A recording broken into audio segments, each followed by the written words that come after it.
3절에 보시니까 바울이 가로되 회칠한 담이여 하나님이 너를 치시리로다. 내가 나를 율법대로 판단한다고 앉아서 율법을 어기고 나를 치라 하느냐. 무슨 말이냐 하면 사내들인 공회에서 이 율법에 따라 재판이 일어날 때는 그 당사자를 불러다가 그 사람의 사정을 다 듣습니다. 중간에 말을 끊지 않고 다 들은 후에 그 사람의 말이 거짓임을 증명하는 증인들이 일어나서 그 사람을 반박을 해요. 그러면 또 증인들의 말을 다 들어요.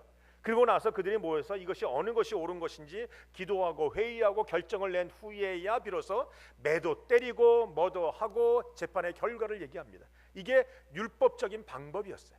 근데 대제사장이 아나니아가 화가 나니까 말을 중간에 끊어버리고 입을 치라고 얘기할 정도로 그가 사실은 율법을 지키는 자임에도 불구하고 율법을 어기면서 재판했다는 것이, 이런 사내들인 공회가 하나님의 사람들이 모여있음에도 불구하고 불법이 자행되는 교회였어요. 그곳이었어요. 저는 이 말씀을 읽으면서 마음속에 많은 두려움이 있습니다. 우리의 교회는 어떻습니까? 여러분의 삶은 어떻습니까? 우리가 하나님의 이름으로 간판 걸고 하나님의 이름을 앞세우면서 우리가 하나님의 뜻을 이루지 못하는 것이 얼마나 많은지 모르겠어요. 여러분, 목사라고 장로라고 권사라고 집사라고 교회라고 무조건 정적으로 되는 게 아닙니다. 열심히 내가 내 자신을 쳐서 복종시키지 않으면 어느 순간인가 내 뜻을 이루어버리고 말아요. 우리가 제일 처음에는 멸시천대는 내가 받고 영광과 찬미는 주님 받으세요 찬양은 하지만 어느 순간인가 10년 지나가고 20년 지나가고 장로가 되고 목사가 되면 영광과 존귀는 내가 받고 멸시와 천대는 주님 받으세요 라고 말하는 경우가 얼마나 많은지 모르잖아요. 그러니까 여러분의 오늘도 주님 안에서 주님의 이름으로 행하는 모든 여러분의 삶 속에 온전한 하나님의 뜻만 이루어지시길 주님의 이름으로 축원드립니다. 여러분, 율법은 우리를 온전케 하는 것이, 율법의 내용은요 우리를 하나님 앞에 바로 세우는 것이지 율법에 대해서 정죄하는 게 아니었어요. 근데 오늘 아나니아는 율법으로 정죄합니다. 정죄는 누구에게 속했습니까? 정죄하고 심판하는 건 사실은 하나님께 속한 것이. 사람은 정죄하고 심판할 필요가 없습니다. 정죄하고 심판하는 건 하나님께 속한 것이고 우리는 사랑하고 용서하고 덮어주면 되는 것이. 때때로 많은 분들이 저한테 와서 그래요. 목사님 너무 목사님은 물러 터졌어. 좀 성도들을 혼이 쏙 빼지게 좀 야단 좀 치라고. 제가 그러죠. 목사는 성도들의 혼을 빼놓는 사람이 아니라 혼을 불어넣는 사람이라고. 내가 혼이 쏙 빠지게 야단치면 눈물 찌글거리고 옆에 교회 간다고. 네. 여러분, 하나님 안에서 야단치고 정죄하고 심판하는 건 하나님이야. 하나님 노릇은 하나님께 맡기고 우리는 우리가 할 것, 세워지고 용서하고 용납하는 것만 잘하시면 되겠어요. 물론 교회의 이단 사상을 가지고 와서 들어오는 것은 우리가 철저하게 분명하게 막지만 그 외의 모든 것은 우리가 덮어줄 수 있는 건 다 덮어주는 게 좋고 이해할 수 있는 건 다 이해하는 게 좋아. 왜? 우리는 누구나가 죄질 가능성이 있거든요. 목회자도 장로도 집사도 권사도 우리가 잠깐만 지나가면 그냥 죄짓고 넘어질 가능성이 많은 우리들. 똥 묻은 개가 겨 묻은 개를 탓하겠느냐. 사랑하고 용서하는 것 우리의 역할이고 정죄하고 심판하는 것은 하나님 노릇이다. 꼭 그걸 기억하시길 주님의 이름으로 부탁합니다.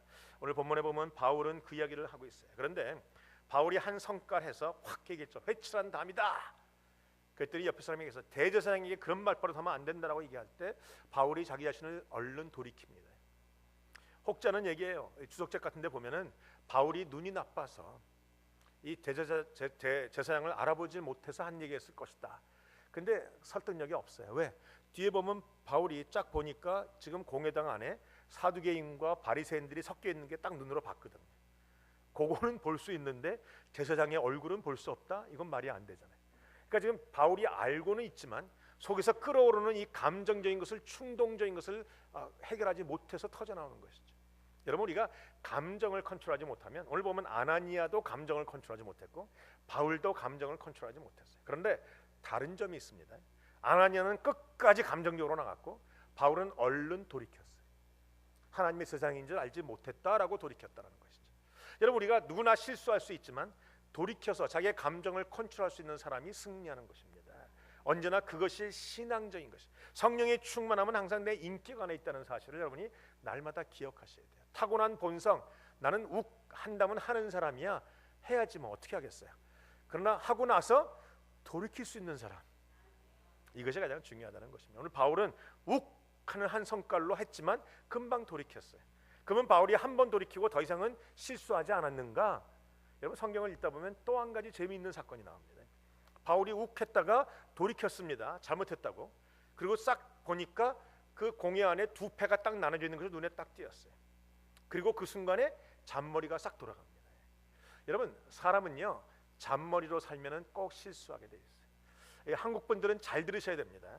왜냐하면 제가 많은 민족을 만나다 보니까 한국 사람처럼 머리 좋은 사람 없어요. 한국 사람들은 말이 좋아서 잔머리지 사실은 그거가 좋습니다. 이 잔머리가 얼마나 잘 돌아가는지 오늘 바울도 그랬어요. 바울이 머리가 좋은 사람 아닙니까? 딱 보니까 자기의 공경을 모면하기 위해서 그가 기도하고 하나님께 맡긴 것이 아니고 순간적으로 그 안에 있는 두 팔을 갖다가 싹 싸움질 시킨 거예요. 이간질을 시킨 거예요. 자기는 바리새인입니다. 거기는 바리새인과 사두개인이 있는데 사두개인은 영을 믿지 않아요. 하나님의 그 영혼을 믿지 않아요. 사두개인은 부활도 믿지 않아요. 사두개인은 천사도 믿지 않아요. 반면에 바리새인들은 천사도 믿어요. 영혼도 있음도 믿어요. 부활도 믿어요. 이 바울은 바리새파예요. 그래서 그는 성령을 믿고 그래서 그는 부활을 믿어서 나중에 보면 부활에 대해서 계속 얘기하잖아요. 그가 딱 보니까 요 사람들을 싸움시키면 되겠다는 생각이 든 것 같아요. 그래서 제가 제일 처음에 초짜 담임 목사 됐을 때는 이 구절을 잘 이해를 못했어요. 근데 읽고 보니까 어쩌면 우리 모습과 비슷한지 그 순간을 모면하기 위해서 머리 쓰는 게 대단해요. 싹 싸움질을 시킵니다. 내가 지금 부활을 얘기하다가 당하는 고난이다. 그러니까 자기를 손가락 잡던 바리새파가 어떻게 합니까? 부활은 맞잖아. 부활은 틀린 게 아니네 라고 사두개인들을 공격한다라는 것이. 바울은 그 순간에 머리를 써서 그 공경을 모면하고 싶었는데 결과적으로 어떻게 됩니까? 성경 읽어보시면 싸움이 갑자기 거세지고 그 사람들이 바울을 찢어 죽이려고 달려들더라라고 되어 있어요. 그 순간을 모면하려고 했지만 순간적으로 공경이 모면된 것이 아니라 더 복잡해졌다는 것이죠.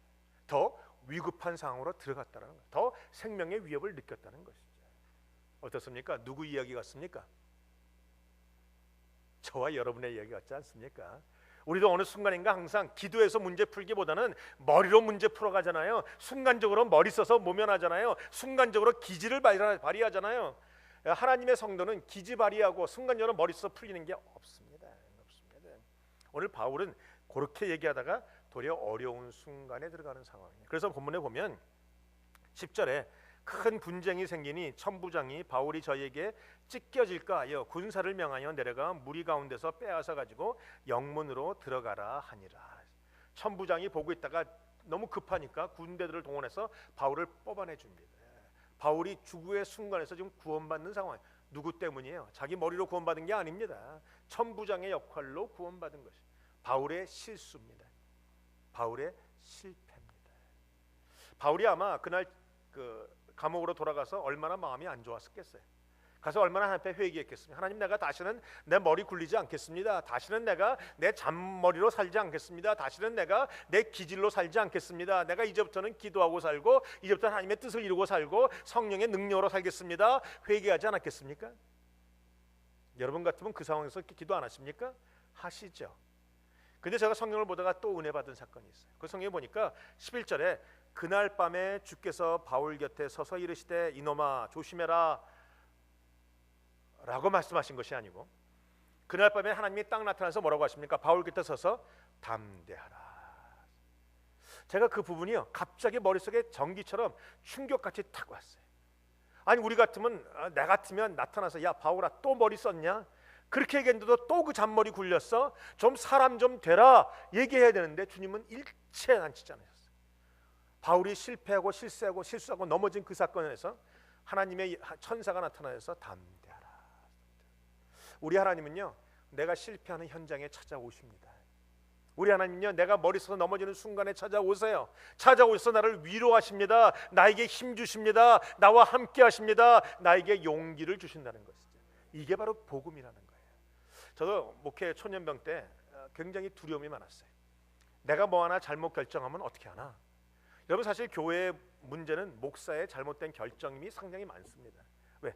내가 결정해서 교회가 움직이니까. 내가 잘못